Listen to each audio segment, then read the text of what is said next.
So I recently turned 30 years of age and I have not had a drink of alcohol for 4 years. So I actually stopped drinking when I was 25, almost 26. And at that age, I just said, enough is enough. I'm throwing in the towel and I'm never putting that stuff in my body ever again. And it was the best decision that I made in my adult life. It has made just so many amazing things happen. I've started this YouTube channel, I've traveled the world, I've started a new company, I've made friends with some really, really cool people. I'm in the best shape of my life.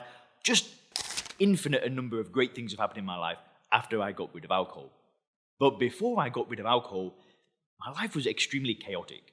So what I want to do for you in this video is I want to explain why I quit alcohol, but I also want to give you some of the stories and some of the crazy things that used to happen in my life that I've never shared before. And it's pretty embarrassing, right? But I'm just going to give you everything because what I want for you is I want you to watch this video and I want you to be able to look at your situation, whether you drink or you don't, and say, yeah, do you know what? Maybe it's time I knock this on the head or just continued on the journey that I'm already on.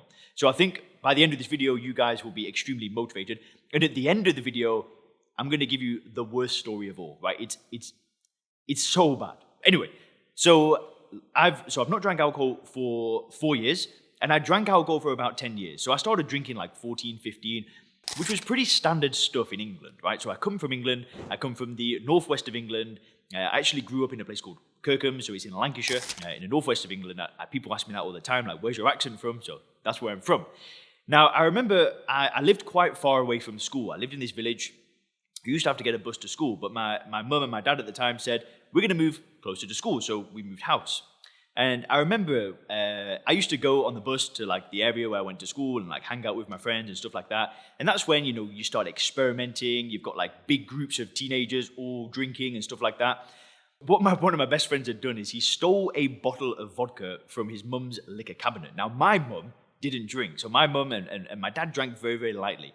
And my mum has been to AA for 20 years. So I wasn't like introduced to alcohol at home at all. Now my friend, on the other hand, his parents drank and they had like liquor cabinets and whatever, and he stole this entire bottle of Smirnoff vodka. I remember it so clearly, this liter bottle of vodka.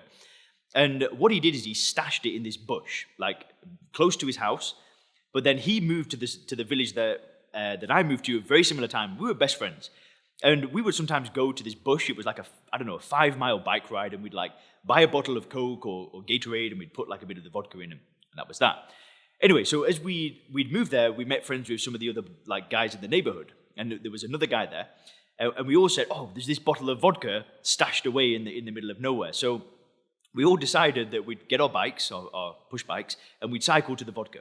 So we got there, and we're like passing it around and drinking it. And it's so bad. I'm smiling because it's one of those memories that is quite funny when you look back. But at the time, it wasn't funny. So we were all drinking this vodka, and then one of the guys was like, somebody had to be a bit more macho than everybody else. And he drank, just, maybe half the bottle. And at the time, we might have been 15 or 16, and he drank half the bottle, right? We didn't know what he had done. Like, he just did it, and he said, yeah, it's fine, I've done this loads of times. And we're like, yeah, okay, sounds good. And I think it was me and my friend went home. I think we got picked up and went home. Now, the other friend that we were with, he rode his push bike back home, right? So he had a bicycle, he rode it home, and he is just wasted, right? Totally drunk. And I remember he went home, and apparently he'd like fallen off the bike, and then somebody saw him, and they'd called, like, I don't know if they called the police or they recognized him. And anyway, his dad picked him up, he got home. Now, his dad then came to my house, my parents' house, with the son in the front seat of the car. And I remember looking in the car and the son was there. I'm smiling because it was quite funny, right? But he was like totally drunk. He could barely open his eyes and he had all these cuts all over him from when he'd fallen off the bike. And I remember I got in so much trouble. It was like the second day that we'd moved to this neighborhood. And this was just the beginning, right? Like this little story that I'm telling you, this is like just the tip of the iceberg, right? It just went on and on and on, just all of this chaotic madness in my life. And anyway, so basically, I'm at this point, I'm drinking, and I'm stopping, I'm starting, I'm doing all this stuff. And this just continued, right? And there was all of these crazy stories, like, where, this is the thing is, I knew that when I drank, I would push it like pretty hard, right? I know for a lot of you, you might not be like I was. I used to do a lot of binge drinking. There was sometimes daily drinking, but there was just lots of total madness. Now, there were periods where I didn't drink, right? I had like periods with, periods without it. There was times where, I went to AA meetings at one point, even in my very early 20s, and got rid of it for like 90 days, but realized I didn't want to do that. And like there was another time when I'd moved to a city called Preston. So Preston's in the northwest of England, and I wasn't drinking at the time, and I decided I wanted to be a personal trainer, and I enrolled in a college because I didn't have any qualifications. Because when I finished school, I just basically said, "Nah, I'm good. I'm going to do my own thing." I did some college courses, dropped out, did it again, dropped out, and said, "Okay, I want to be a personal trainer." So I enrolled in this foundation degree and in science. So I'm doing this foundation degree, and I'm working hard. And then on like one of the very first nights, or one of the very first days in there, I met like some guys, like, "Oh, we're going to have a party." Anyway, boom, I'm back in the cycle. I'm drinking again. And I used to actually, like if I had a drink at home, if I had like just one beer at home, I'd get in this mode where I'm just like, right, I want to go out. And I would get very boisterous and very just bouncing off the walls. So I remember I would go into these nightclubs totally alone, right? I'd just go solo, go to nightclubs, drink, get drunk, do whatever. And I remember one night I went out. I don't remember the night, right? So I went out because I blacked out a lot of the times because I would drink on like empty stomachs and just, I don't know, drink like 10 pints and just nastiness. I remember I got home, went to sleep, woke up the next morning, and my housemate came over to my room. He's like, knocked on the room. He's like, Leon. And I'm like, whoa, what the hell? So I opened the door. And he says, did you go out last night? I'm like, yeah, how did you know? He's like, he looked at me funny, and I'm like, do you know what you did? I'm like, what are you talking about? He says, in the bathroom, like next to the toilet, there was sick all over the floor. I'm like, what are you talking about? And he said, yeah, I've cleaned it up. Like, was it you?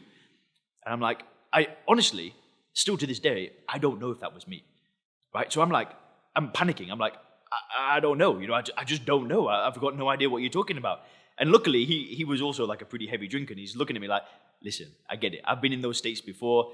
Don't worry about it. It's no big deal. He was super chill about it. But I'm like, sat there like, oh my word, was it actually me? Like, I have got no idea if it was me. It was terrifying. I completely blacked out. I had no recollection of it. And it was just craziness, right? And like, so I'm living in Preston and I finished this foundation degree, and then I go to university. So I go to Oxford Brookes, and again, stopping, starting. I've actually tried to do this YouTube channel for like 7 years, and there were periods when I'd make videos when I wasn't drinking anyway. And I remember like I went to London, so I made friends with somebody that lived in London, and there was one night where we went to a cigar club, right? So I actually used to smoke cigarettes. I don't anymore. It's been years since I've done that. But I went to a cigar night, and like even before we got to the cigar night, like the friend that I was with, he's like, "Oh, let's get a bottle of wine before we go." We drink a bottle of wine. Then we get there, we start drinking more and more and more and more and more and more. And so I come from like Lancashire, so I'm from the northwest of England in quite like a small area. It's not like a big area, but I'm not from a city. And I remember I was in a smoking shelter, and there was this humongous black guy, right? This big, scary-looking guy, massive. And I don't know what I did, but I just have this really vague memory of him like seriously squaring up to me and like, "I will just knock you out. I will just batter you if you do that." And I'm like, don't remember what I did. And this is the thing, man. I sometimes look back at my drinking days and I'm like, I'm lucky to be alive. And now here's the thing is I'm telling you like the worst of the worst. And I will tell you the darkest story ever at the end of the video, right? That's where things are just gross. But like these are just the crazy moments that happened in my life. And then beneath all of this was like me putting on weight, terrible self-esteem, terrible confidence. And this is how I live my life. I lived my life like this for like all my young 20s. And it was nasty. There was a point just before I made the transition to not drink alcohol that I was living in a place called Cardiff. And this is the thing is I've lived all over the place. I've bounced around, I've done this, I've done that. I've never really had any stability when I've been drinking. And I was living in Cardiff, in the capital city of Wales. And I was working at a restaurant, whilst I was studying my degree. And here I did it again. I went out on my own, must have drank like 10 mixed drinks and got home. No recollection again of what happened. Woke up the next morning, blood on my computer. I destroyed my computer. I vomited blood in the night without remembering it. Remember going on Google, searching what is this brown vomit, and found out it was blood. This is it. It was just total madness. But luckily, I changed my life, right? I totally, radically changed my life. Now, I had tried to stop drinking over 100 times. Like, just every time I'd have an experience like this, I'm like, oh my days, I can't do this anymore. I just tried to stop so many times. And luckily, I read a lot, I did a lot of research, I really looked into the problem and really figured out that, wait a minute, like, I keep doing this. The drug is giving me nothing. It's not helping me relax. It's not helping me calm down. It's not giving me a good time. It's effing me up in a terrible, terrible way. And when I started realizing this, when I started realizing that alcohol is holding me back, it's hurting me, and it's doing nothing for me, that's when I started realizing I don't need this in my life, right? Because I'll be honest with you, when I was growing up, I did like really well in school. Like primary school, I was always top of the class. And then I played instruments and played sport. And then when I went to secondary school, I was getting like top 3 in the whole year of my, multiple hundreds of students. I was really quite good. And I felt like I'm not going to say I regret what I did and the path that I went on, because it wouldn't have led me to the path that I'm on now, which is helping other people stop drinking alcohol, right? Doing this YouTube channel, I love what I do. And it wouldn't have happened without all this craziness happening. I've always been, good at school, good at work, but, I took this path where it was just chaos. I'll tell you one more story, and then I'll stop with the stories, but it's important. I remember there was a period when I was drinking that I actually went to live in the south of England in a place called Torquay.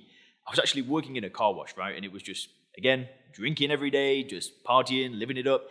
But here I started reading like self-improvement books. I started reading self-help books and like goal-setting books and stuff like that. And I was like, I think I must have been 19 at the time.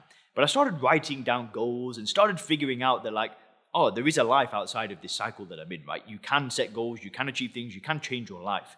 And like, I know that alcohol and my goals and my future, they don't match up, right? They're never going to match up.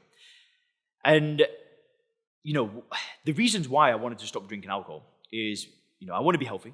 I want to have a great relationship. I want my family to look up to me. I want to have a business. I want to be financially successful. I want to have influence. There are many things I want out of my life. And I realized that when I drink alcohol, I am not aligned with the person that I know that I can be. And when I removed it, it's game over, right? That's just when amazing things started happening in my life. So the day that I stopped drinking alcohol, it was, like I said, just over 4 years ago. Again, my life had crumbled away. I'd gone backwards. I was working in a restaurant because I had no money. Like, again, the same cycle, right? All of this madness. When I stopped drinking alcohol, just over 4 years ago, working in this restaurant, I save up a bit of money. The confidence is coming back. The energy is coming back. I realized this time that it's different. I knew that I wasn't putting alcohol in my body again. There was this shift that just woke me up, and I'm like, I just see alcohol differently. So I went back to the gym as a personal trainer, started building this new business.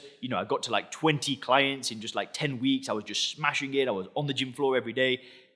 Then I decided, I want to go to Asia. So I booked a one-way flight to Chiang Mai, started learning online skills, writing, video making, video editing, all of this different stuff. And slowly but surely, I've got to the position that I'm in today, which is I've got my own YouTube channel. I have my own company where I'm helping other people stop drinking alcohol and live this great life without it, because it's just been insane. The transition of going from this chaotic lifestyle to removing alcohol from my life. I'm telling you, my life just looks incredible now. I'll play some like B-roll footage of just like lifestyle stuff, but I live in Koh Samui in the south of Thailand on this beautiful island. I've lived in some incredible villas. We have for fun, like I'll do go-karting and go jet skiing and hang out with my friends and eat this beautiful food. I've just had all my family come to visit me in Thailand. The people that were looking after me during these mad times, I've just paid for them all to come to a trip to Thailand, right? So all of these amazing things are happening now. I've got more money than I've ever had in my life. I'm helping more people. I'm doing work that I actually love. And this is awesome, right? And this is why I'm so passionate about helping other people get rid of alcohol. Because it's the one thing that was holding me back for years. And I'll tell you that really bad story in a second, so just hold fire. But I know that for so many people that want better health, that want a better life, they want a better career, they want more money, they want better relationships, if they get rid of alcohol, all of that stuff becomes possible, because I've seen it so many times. I've got one client in the program that I run called SoberClear, called Todd. He just reached 1.5 years without drinking. He dropped like 30 pounds, his business exploded, his relationship with his wife got better. There was another client called Art who, once he started the program, he hired 5 new employees. He dropped like 20 pounds. I just did an interview with a man called Colin, again, dropped 20 pounds. Look at the transformation now. This is the kind of stuff that happens when we remove alcohol from our life. So I'm so passionate about this. Yeah, so this is why I stopped drinking. Now, the very worst thing that happened, and the thing that I'm most embarrassed about, is like the stuff that I lost. Like, I've lost like girlfriends, I've lost relationships, I've lost wallets, I've lost money. You know, I remember once I lost my wallet, and somebody was kind enough to give me the wallet back with the cards in, but took all the cash out, right? Like just this kind of stuff. I lost a £500 Mont Blanc wallet, which was like $700 for Americans or something like, well, probably like more like 600 now, but the pound is very weak, isn't it? Anyway, it was Christmas time, and the day before Christmas, I'd been out hitting it hard, drinking. I woke up Christmas Eve, and I was going back home to spend Christmas with my family, and I was so hungover that day. And I actually had my mum's Christmas present, and it was like this, I don't know, $200 worth of skincare and products and stuff like that. I saved up a bit of cash when I was working at a restaurant. I thought, I'm going to treat my mum, you know, I'm going to look after my mum. And I was hungover, and I think the brand is like L'Occitane. I don't even know if I'm pronouncing it correctly. I don't know about skincare, right? I had the products in a bag at the train station, and I left it on the floor and got on the train and left the damn Christmas present there. And I didn't even realize until I actually got to Lancashire, where I live. This is what I'm talking about. Anyway, hope you enjoyed this video. Please leave me a comment down below. Have a great day.